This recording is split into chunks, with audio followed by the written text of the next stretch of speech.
กราบสวัสดีครับทุกคนสวัสดีพ่อแม่พี่น้องทางเมืองไทยเมื่อสุภุสุคนข้างบ้านได้เห็นบอกเลยว่ายืนงงในดงข้องละบุยนะทุกคนมือนี้ทุกคนคลิปที่ข้างบ้านได้เห็นอะไรก็คงจะแบบหนักใจนะว่าทำไมประเทศไทยถึงมีอ่าเครื่องกลจักรหรือว่ารถข้องทหารที่แบบทันสมัยขนาดนี้ทุกคนกับรถเก็บกู้อ่ารอบอนะทุกคนข้องกองทัพไทยที่ว่าได้รับการสนับสนุนจากอเมริกาแล้วก็ข้องกองทัพบกนะทุกคนวันนี้เรามาเบิ่งกันว่าการทำงานข้องรถซ่องรุ่นซ่องคันสามคันนี้จะเป็นแบบใดทุกคน และก็จะข้ออัปเดตต่อกับเรื่องข้องเส้นทางสายจุดสุดท้ายนะข้องสายแดนไทยนะทุกคนเดี๋ยวทุกคนก็จะเห็นว่าตอนนี้สร้างไปถึงไหนแล้วข้อกำลังใจได้คนก่อนจะไปเบิ่งคลิปข้อให้ทุกคนช่วยกดติดตามกดไลค์กดแชร์ให้ซองของคุณพิมพ์เก่านะทุกคนไปเบิ่งคลิปกันเลยจ้าไปนี่ทุกคนนี่คือรถทักทางหรือว่ารถเก็บกูทุนรอบอข้องกองทัพไทยนะทุกคนมีลายลุ้นลายซี่กันเลยมื้อนี้และที่ว่าเป็นไฮไลท์สุดก็คือคันสีข้าวเด้อทุกคนเกียมท่ารอเบิ่งไปกับซองของคุณพิมพ์นะนี่ก็เป็นอีกหนึ่งคันหนึงของพี่ๆกองทัพบกนะทุกคนก็คือรถของทหารนั่นเองนี่ก็เป็นรถที่ว่ากวดหรือว่ารถเขี่ยทุนรอบอนะออกจากพื้นที่บริเวณชายแดนของเมืองไทยนั่นเองคนนี้มีหลายจุดก็เริ่มมีการเคลียร์พื้นที่โล่งกันแล้วแล้วก็ใส่รถรุ่นนี้เลยทุกคนที่ว่าทันสมัยนะมีการส่งตรงมาจากอเมริกานะทุกคนถือว่าเป็นเครื่องจักรที่ว่าแบบทันสมัยเป็นรถที่ว่าทันสมัยกันเลยในการเคลียร์พื้นที่เพื่อความปลอดภัยของพี่น้องชาวไทยแล้วก็พี่ๆทหารที่ว่าเข้าปฏิบัติหน้าที่อยู่บริเวณจุดดังกล่าวนะทุกคนพอได้เห็นก็ยืนงงนะกับข้างบ้านเพราะว่าเมืองไทยมีครบทุกอย่างจริงๆนะแล้วก็มีไล่รุ่นไล่คันกันเลยทุกคนนอกจากนั้นเดี๋ยวทุกคนก็จะได้เห็นรถเขี่ยทุนรอบอที่เป็นฝีมือของคนไทยนะคนผลิตขึ้นมาสร้างขึ้นมา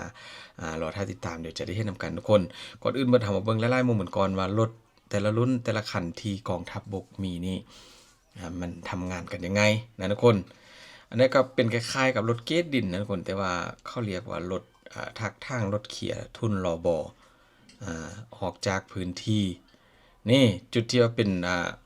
บริเวณที่ว่ามีการลุกล้ำมาเข้าก็จะทำการใส่รถนี่เลยทุกคนเคลียร์พื้นที่พังออกไปหมดเลยนะเคลียร์ออกไปหมดนี่สังเกตจากมุมด้านบนเลยทุกคน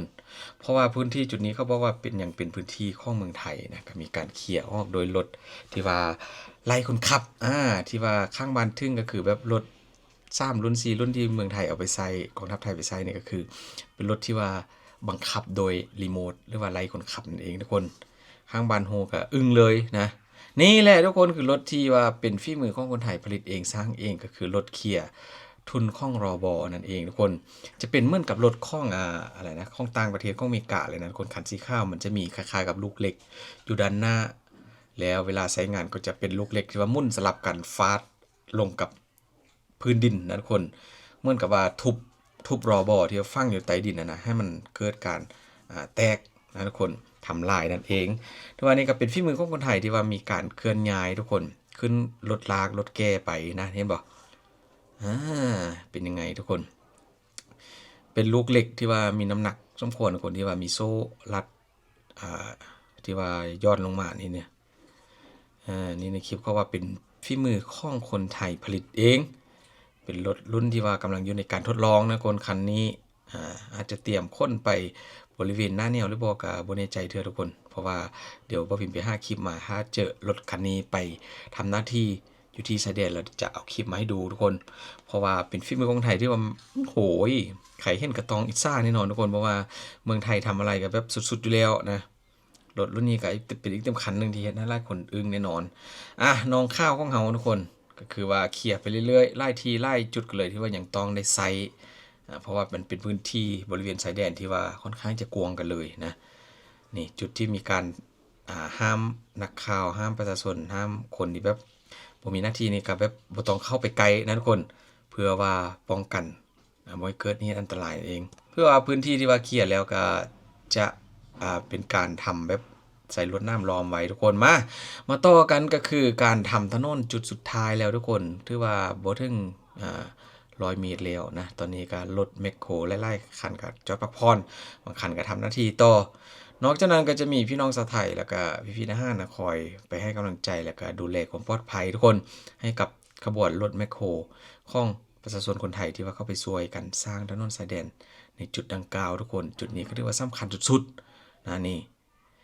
แม่น้ำไส้สำคัญของบริเวณแนวชายแดนจุดนี้ทุกคนรถแมคโครก็มีการปรับพื้นที่เคลียร์พื้นที่เพราะว่าเขาจะบริทำเป็นขั้วเป็นสะพานนะทุกคนจะมีการทำเพียงแค่ร่องน้ำเพื่อจะให้รักษาความเป็นธรรมชาตินะตามที่ว่าพิมพ์ได้ไปดูรายละเอียดในคลิปมาทุกคนจุดดังกล่าวที่มีรถแมคโครเข้ามาเคลียร์นี้นี่เอาดินท่มพอให้รถยนต์รถของทหารวิ่งข้ามใดเข้าเท่านั้นทุกคนบอกเลยว่าไล่พื้นที่ตอนนี้นะทุกคนหลังจากที่มีการเขาเปิดทางเปิดหน้าทางหลายๆจุดแล้วก็จะมีเข้าเอิ้นรถแมคโครนะไล่10 คันมาเร่งทำให้มันแล้วเสร็จไวๆทุกคนจุดยุทธศาสตร์ของเมืองไทยเต็มแห่งหนึ่งพี่น้องชาวไทยก็เดินทางไปตลอดนะทุกคนไปให้กำลังใจไปมอบข้าวสารอาหารแห้งของขบของกินให้กับบริเวณจุดเปิดทางทำถนนนี้ดังกล่าวทุกคนรถเครื่องกดจักรหนักกดจักรก็ได้รถเกียร์ดินแบบนี้นะมีไล่คันกันเลยในคลิปเขาว่ารถรุ่นนี้จะมีความแรงกว่ารถเกียร์ดินทั่วไป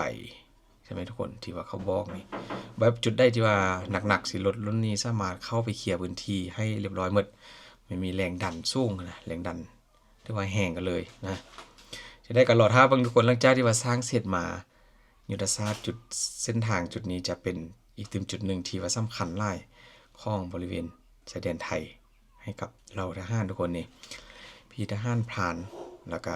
หลายๆคนเขาก็ยืนเฝ้าสังเกตการนะแต่ละทีมีการทำถนนเคลื่อนที่ไปก็ต้องได้มีพี่ทหารประจำอยู่ทุกจุดกันเลยเพื่อดูแลรักษาความปลอดภัยให้กับคนที่ว่ากำลังขับรถทำถนนอยู่ทุกคนมาจุดสุดท้ายขออัปเดตนิดนึงทุกคนตู้คอนเทนเนอร์ที่พี่กันจอมพลังค้นไปตอนนี้ก็เสร็จสมบูรณ์กันแล้วนะค้นไปครบตามจำนวนที่เพิ่นได้เอาไปแล้วและรถที่กำลังจะยกตู้คอนเทนเนอร์ลงนี้ทุกคนโหบอกว่าเขาจะไปทำอะไรนี่คือตู้6ตู้ที่คุณกันจอมพลังนะทุกคนคุณกันจอมพลังเขาจะเอาตู้6ตู้นี้ย่องกันขึ้นนะทุกคนแล้วจะให้คนไทยที่ว่ามีฝีมือในการทำศิลปะนะคนก็คือการเพ้นเป็นลายธงชาติไทยอยู่ที่6ตู้ที่ว่ากำลังเอาลงนี้ทุกคนที่จะทำให้เป็นสัญลักษณ์ของพี่น้องชาวไทยของประเทศไทยนะให้ชาวไทยได้ไปถ่ายรูปกันทุกคนเพิ่นได้ประกาศว่าผู้ใดคนไทยคนใดที่ว่าแบบมีฝีไม้ลายมือที่แบบเก่งๆนะกับการเพ้นศิลปะสามารถติดต่อมาหาคุณกันได้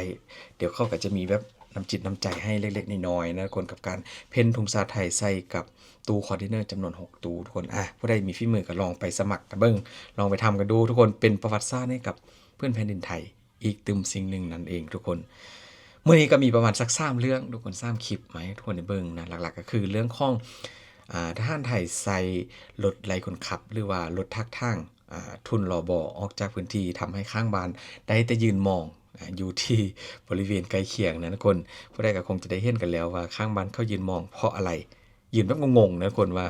เมืองไทยมีอะไรแบบขนาดนี้กันเลยเหรอนะขอบคุณหลายๆทุกคนขอบคุณที่ว่าอยู่กับคุณพิมพ์แล้วก็ขอบคุณที่ช่วยสนับสนุนโดยการกดไลค์กดแชร์ Subscribe ช่วยเบิ่งโฆษณาแล้วก็ช่วยกดซุปเปอร์แตงนะทุกคนขอให้ทุกคนโชคดีเด้อขอบคุณหลายๆ